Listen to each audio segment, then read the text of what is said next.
بسم الله الرحمن الرحيم الحمد لله وكفى والصلاة والسلام على الحبيب المصطفى صلى الله عليه وعلى آله وسلم تسليما كثيرا إن الله وملائكته يصلون على النبي يا أيها الذين آمنوا صلوا عليه وسلموا تسليما رب اشرح لي صدري ويسر لي أمري واحلل عقدة من لساني يفقه قولي إخواني أخواتي أبنائي بناتي mes fils et mes filles أعزائي عزيزاتي أعدائي عدواتي mes ennemis et mes ennemis Assalamu alaikum wa rahmatullahi wa barakatuh.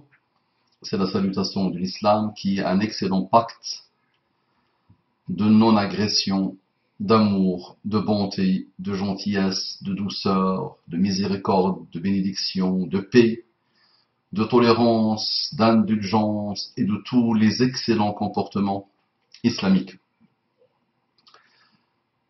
Mes frères et sœurs en humanité, beaucoup d'affection pour vous. Avançons ensemble. Bannissons les choses mauvaises, les mauvais comportements, l'immoralité, la débauche de l'âme, le refus de l'autre, la discrimination, le racisme, la xénophobie, l'antisémitisme, l'islamophobie, toutes les choses détestables, mauvaises, qui ne sont pas dignes de l'humain. Qu'Allah vous accorde les délices infinies de la guider. Un titre particulier, la France sanguinaire. J'ai hésité avec un autre titre, le martyr de la France, ou un martyr de la France, parce qu'il y en a eu. Pourquoi ce titre? Vous savez que je laisse la possibilité aux internautes de laisser leur message, et souvent je reçois des attaques très fulgurantes, très méchantes, très basses, de gens qui se prennent pour des Français, ou qui se pensent français. Donc ils viennent me vendre une France qui a inventé la pureté comportementale, la gentillesse, la douceur, la bonté, les droits de l'homme, la liberté, les bonnes choses, et qui a sauvé des peuples, qui a fait. Et au moins, si la personne raconte ça, avec éducation, avec bon comportement, très bien. Chaque peuple a des zones d'ombre et a des bonnes périodes. Ça, c'est Razan, ma fille, qui ces derniers temps, et je pense qu'elle devient adolescente à 3 ans, elle n'arrête pas.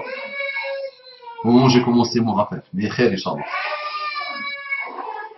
Donc, qu'est-ce que je disais? Donc, au moins, si la personne venait dire, voilà, mon peuple est beau, mon peuple est gentil, nous sommes le nombril de l'univers, ok.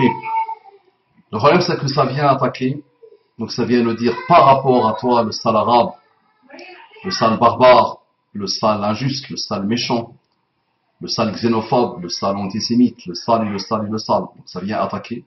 Nous, le peuple français, il y a même des gens qui me disent que j'ai un casier judiciaire, apparemment, que vraiment toutes les insultes basses et mauvaises, toujours pour montrer la pureté totale de cette race, qui s'appelle la race française. On ne sait même plus ce que c'est, qu'attention. Par rapport à cette race, sous-race des Arabes, ou des musulmans. Donc j'ai voulu rappeler un peu à nos amis de la France, ou ceux qui se prennent pour des Français, des choses qu'ils ne savent peut-être pas et qu'ils ne connaissent pas. Ça m'oblige, Inch'Allah, à ouvrir une grosse série sur la France dans le monde, son histoire. Je ne veux même pas parler de son ancienne histoire, attention, elle est grave, gravissime. Je veux juste parler d'une histoire par rapport au moment, au tournant de l'histoire de la France, par lequel on nous a bercé depuis très longtemps, sur ce siècle de lumière, cette révolution française, qui est un exemple absolu pour l'humanité. Donc je vais vous raconter, Inch'Allah, et ça commence par ce cours d'aujourd'hui, ou ce rappel d'aujourd'hui, ou cette invitation à la réflexion aujourd'hui, pour vous dire, méfions-nous de nous-mêmes, et méfions-nous de nos mensonges. pour dire aussi que la France d'il y a quelque temps a fait beaucoup de ravages, la France d'aujourd'hui continue à faire quelques-uns, et qu'on doit tirer des leçons. Vous, Français, vous, non-musulmans français, et vous, musulmans français. Ces musulmans que tu attaques, apparemment, ils sont français aussi. Ça marche. Donc, bismillah. Écoute bien, l'ami. Tu connais ton Bonaparte. Tu sais qu'il est venu juste après le fameux siècle des Lumières. Et il était dans la fameuse révolution. Ou juste avant la fameuse révolution. Donc, il a récupéré le plat très chaud de nouvelles valeurs qui devaient s'installer partout dans le monde, n'est-ce pas? Tu sais que Bonaparte, Napoléon, que j'ai beaucoup étudié, que j'ai beaucoup approfondi, que je continuerai, Inch'Allah, à approfondir, à chaque fois que je me mets dans une librairie, je vois qu'il y a de nouveaux livres qui sortent. Donc c'est vrai que c'est un bonhomme qui a vécu 50 et quelques années, qui a bouleversé le monde.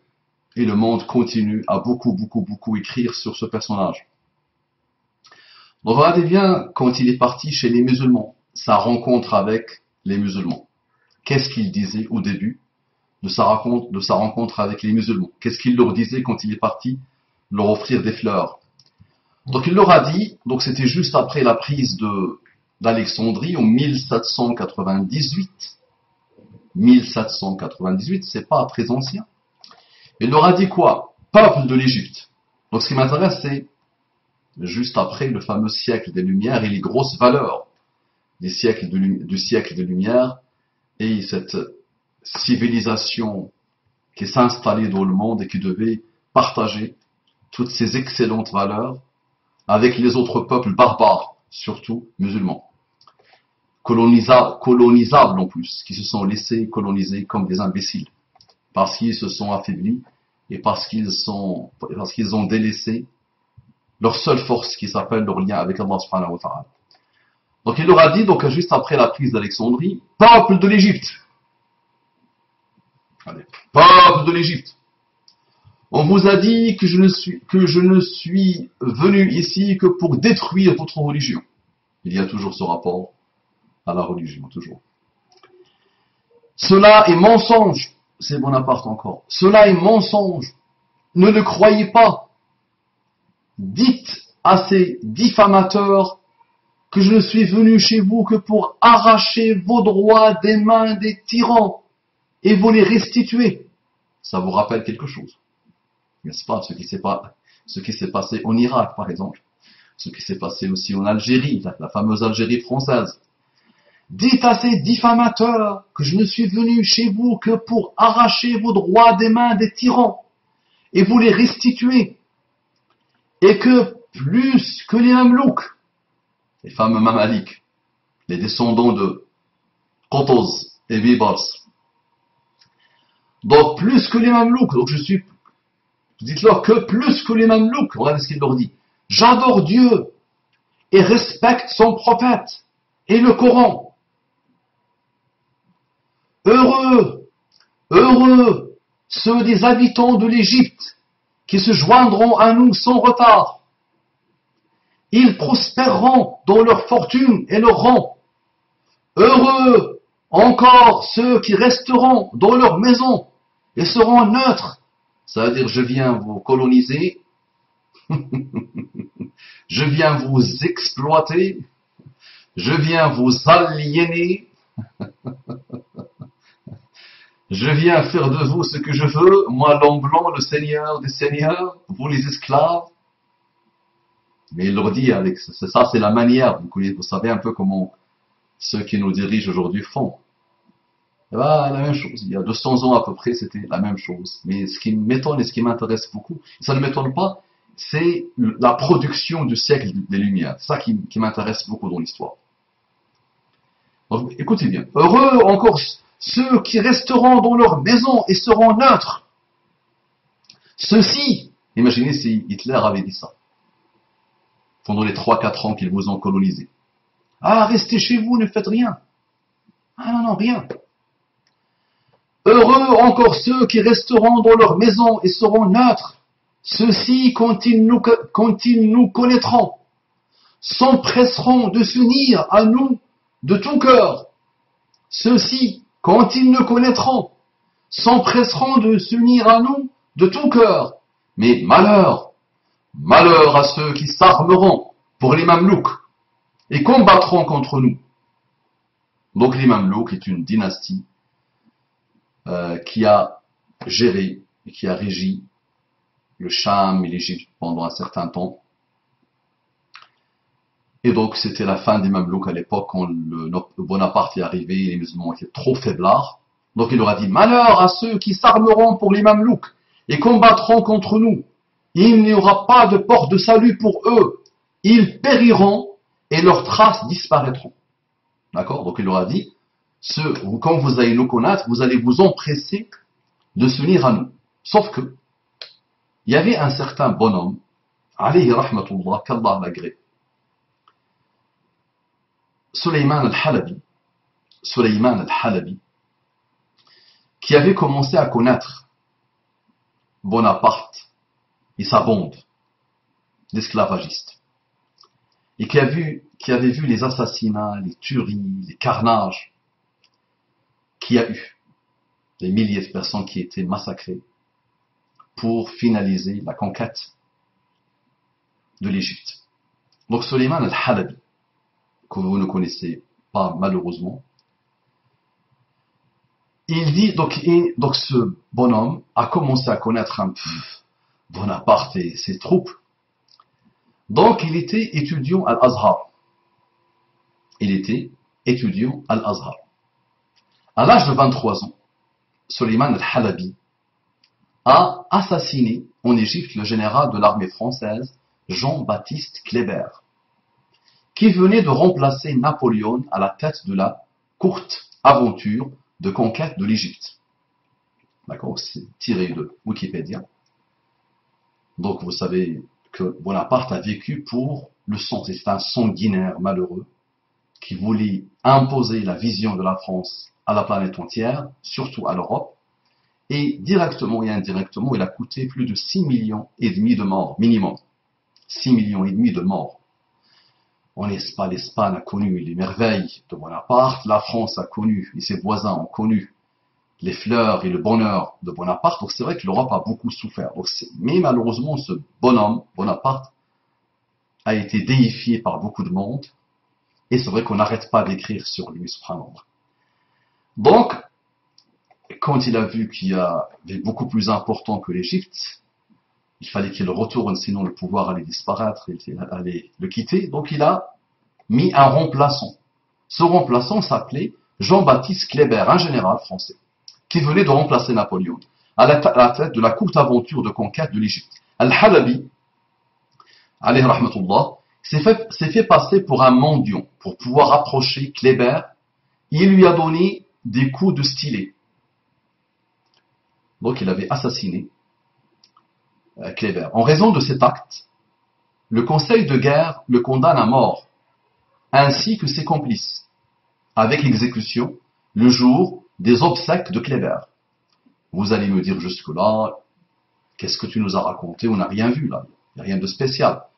Un méchant, un fanatique, a tué un bonhomme qui s'était pris pour un dieu sur terre et qui disait aux musulmans, prosternez-vous.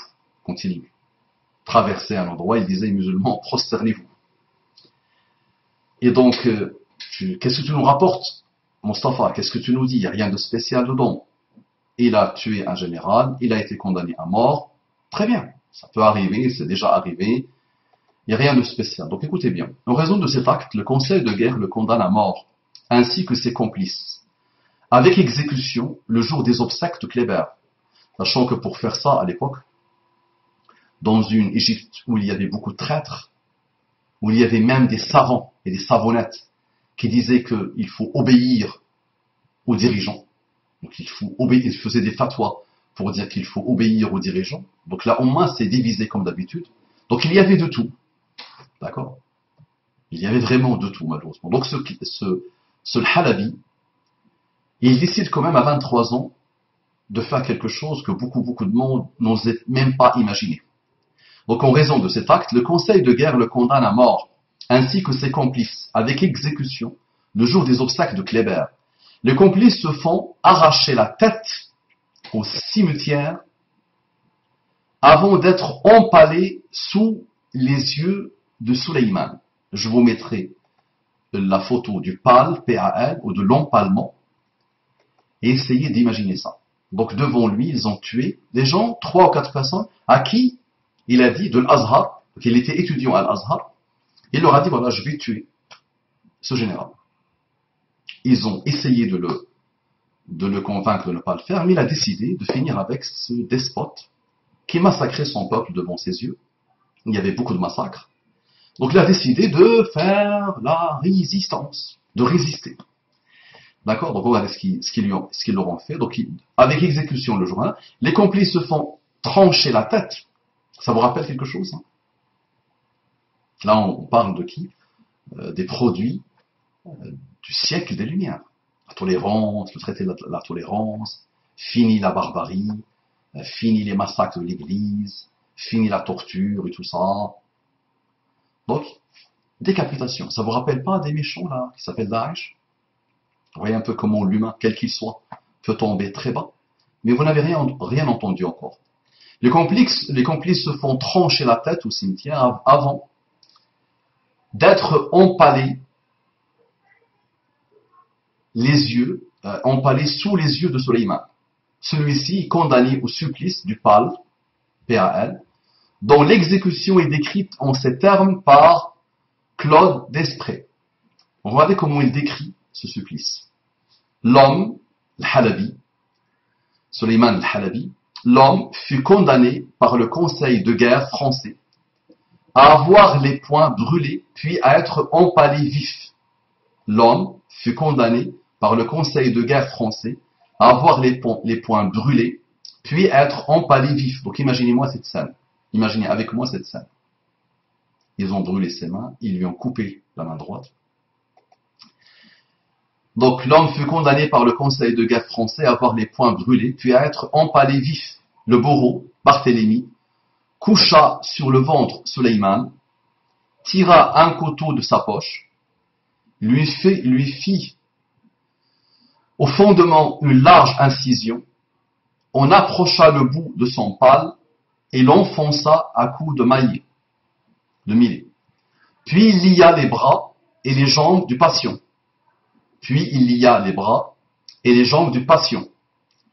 L'éleva en l'air et fixa le pal dans un trou préparé. Sulayman vécut encore durant 4 heures. Il ne vécut plus si, durant l'absence de Barthélemy, un soldat ne lui eût donné à boire. À l'instant même, il expira. Donc imaginez quelqu'un qui a subi ce supplice et qui a agonisé pendant 4 heures. Et c'était ces gorgées d'eau données par un soldat qui ne pouvait pas supporter ce qu'il regardait, à l'absence de ce Barthélemy, qui ont finalement permis à cet homme, à ce résistant, à ce Charles de Gaulle, de mourir finalement, et de se reposer de cette douleur infinie. Moi qui est assis comme ça, là, j'ai envie de pleurer quand je vois un peu dans quel pétrin l'humain se met. D'accord? Donc arrêtez de vous prendre pour quelque chose. Vous êtes descendants de ces gens-là. La Deuxième Guerre mondiale n'est pas très lointaine. D'accord? Il y a à peine une 60aine d'années. Le monde subissait encore pire que ça, ou le même niveau que ça, avec nos amis, nos ennemis, vos amis européens, allemands. Donc, ayons un minimum d'humilité, s'il vous plaît, et tirons les leçons de notre histoire et de nos histoires. Donc aujourd'hui, le crâne et le stylet de Sulayman al-Halabi sont exposés au musée de l'Homme à Paris sous le titre criminel.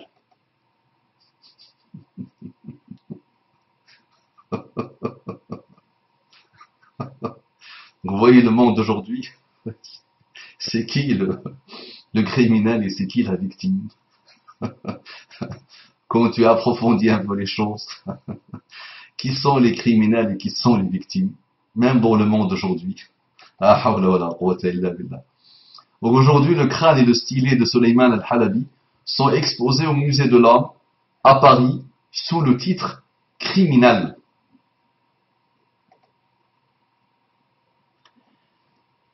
Donc les amis, essayez d'imaginer cet homme. Qu'est-ce qu'il a fait? Normalement, ce qu'il a fait, n'importe quelle personne qui a un minimum de bravoure, un minimum de respect de lui-même, un minimum d'humanité, normalement, c'est humain, c'est naturel, il combat celui qui vient le coloniser directement et qui massacre son peuple dans une période de trouble, dans une période de faiblesse, dans une période où beaucoup de personnes se sont vendues à leur propre ennemi, et c'est toujours comme ça, attention, c'est toujours comme ça. Même dans les groupes qui se prennent pour des groupes musulmans, vous avez parmi vous des gens qui se sont vendus, d'accord, et qui vous manipulent à mort, et qui jouent de vous et avec vous. Donc ce n'est pas comme ça, nos amis, qui se prennent pour des musulmans aujourd'hui. La barbarie n'a jamais solutionné rien. Elle n'a jamais rien apporté.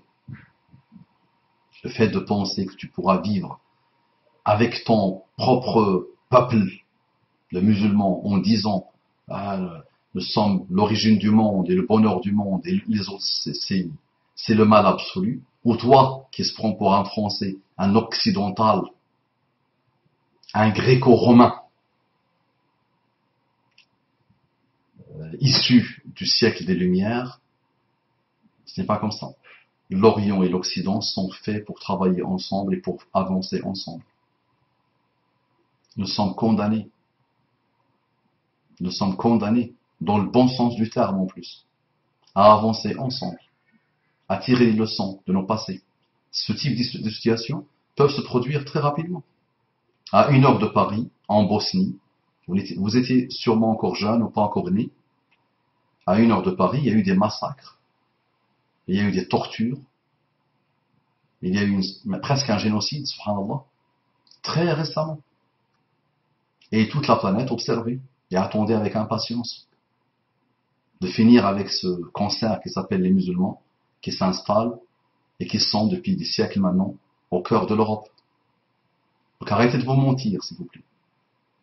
Réveillez-vous, étudiez votre histoire et faites un compte, essayez de comptabiliser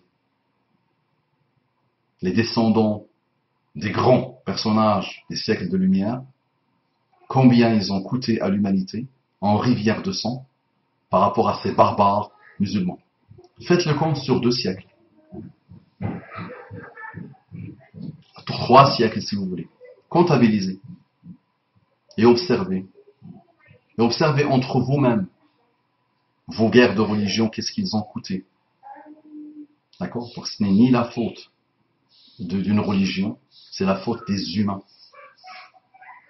L'humain est méchant, il est injuste, il est instable. Et plus il pense qu'il pourra vivre sans la vraie foi, il y a une grande différence entre la foi et ce qu'on se pense être la religion. Souvent, malheureusement, nous n'avons pas de foi. Et souvent, ceux qui ont massacré des peuples n'avaient pas la foi. Ils avaient une démagogie, une idéologie, une pulsion satanique de l'âme. Donc réveillons-nous les amis. Salam alaikum wa rahmatullahi wa barakatuh.